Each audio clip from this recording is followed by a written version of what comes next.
માંડવી તાલુકાના કાઠડા ગામે સોનલધામ ખાતે અખિલ કચ્છ ચારણ સભાની અગત્યની મીટિંગ મળી હતી, જેમાં એર સ્ટ્રીપ વિસ્તરણના સંભવિત પ્રોજેક્ટમાં કાઠડા ગામની ગૌચર જમીન કપાતમાં જવાની ભીતિ હોતા ગૌચરના ભોગે વિકાસ સાધી શકાય નહીં તેવું એક સુરે મત વ્યક્ત કરાયો હતો।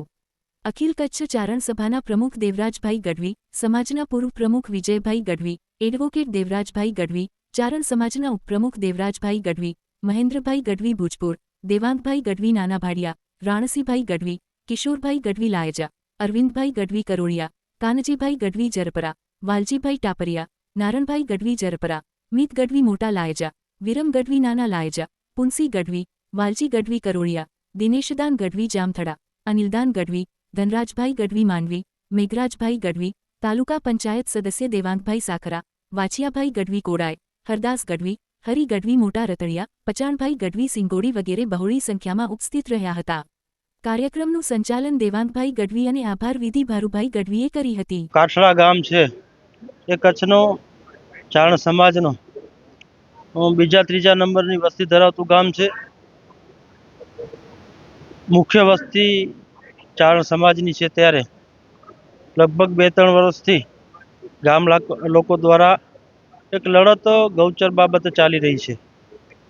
ત્યારે આજે કાઠડા મધ્યે અખિલ કચ્છ ચારણ સભાની એક બેઠક યોજાઈ, જેની અંદર સમાજ ઉત્થાનની અને કામગીરી સાથે પણ ગૌચરની જ્યાં સુધી વાત છે કે વિકાસ સ્વાભાવિક છે, જરૂરી છે। વિકાસનો કોઈ ગામ લોકોને કે સમાજને વિકાસનો વિરોધ નથી, પણ ગૌચરના ભોગે જે વિકાસ થતો હોય તો એમાં ક્યાંક ને ક્યાંક સ્વાભાવિક છે કે સમાજના ભાગરૂપે, સમાજના અગ્રણી રૂપે સરકારશ્રીનું ધ્યાન દોરવું જોઈએ। આજે સમગ્ર સમાજ ભેગા મળી અને આ બાબતે સરકારશ્રી પાસે યોગ્ય રજૂઆત કરી અને ગામની ગૌચર બચે એવા સૌ સહિયારા પ્રયત્ન કરશું એવું નક્કી કરવામાં આવ્યું। જી, આજરોજ અખિલ કચ્છ ચારણ સમાજની કાઠલા ગામ મધ્યે સોનલધામ મંદિરે સામાન્ય સભા યોજવામાં આવી હતી।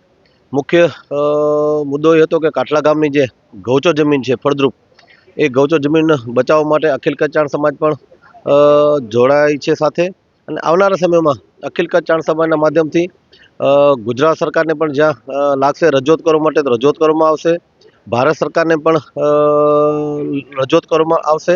એ સંદર્ભે અહીંયાથી એક સમિતિ બનાવવામાં આવશે કે જે આ લોકો આના ઓર્ડરના નિષ્ણાત છે એની એક સમિતિ બનાવીને આગળના સમયમાં પ્રધાનમંત્રી સુધી પણ રજૂઆત કરવામાં આવશે। એ વિભાગ છે એબીએસ ડિપાર્ટમેન્ટ, એમાં પણ રજૂઆત કરવામાં આવશે, કારણ કે કાઠલા ગામ હર હંમેશ ભારતીય જનતા પાર્ટી સાથે રહ્યું છે અને ખૂબા ભરીને મત આપે છે। ત્યારે આપણે એ પક્ષ પાસેથી અપેક્ષા રાખીએ છીએ કે આ જે પ્રોજેક્ટ છે એ એમની પાસે જે વિકલ્પ છે, વિકલ્પ જો ન હોય તો આપણે સમજીએ, કારણ કે વિકલ્પ છે એ વિકલ્પમાં લોકો જઈ શકે છે।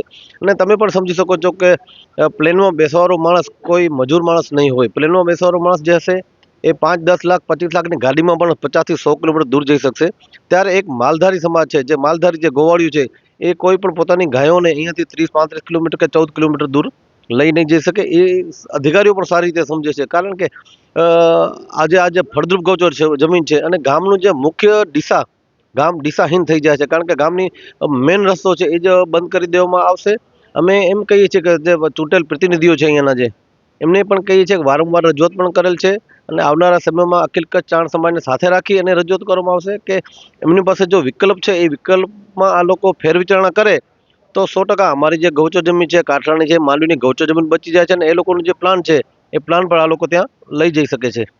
એ સાથે પૂર્વ પ્રમુખ વીકે ગઢવી સાહેબ અમારા હતા, એ સાથે ધારાશાસ્ત્રી અમારા દેવરાજભાઈ એડવોકેટ, અમારા માંડવીના દેવરાજભાઈ ચારણ સમાજના ઉપપ્રમુખ, એ સાથે આજુબાજુના જે ચારણ સમાજના ગામડાઓ છે એ ગામડાઓના સરપંચ શ્રીઓ પણ હાજર હતા। મુંદ્રાથી વાલજીભાઈ, મહેન્દ્રભાઈ, ડોસાભાઈ, કાનજીભાઈ, અરવિંદભાઈ વગેરે બધા ઉપસ્થિત હાજર રહ્યા હતા। અખિલ કચ્છ ચારણ સમાજના જેટલા પણ હોદ્દેદારો છે, બધા જે આગેવાનો છે, બધા આજે કાઠલા સોનલધામ મંદિરે હાજરી રહ્યા હતા।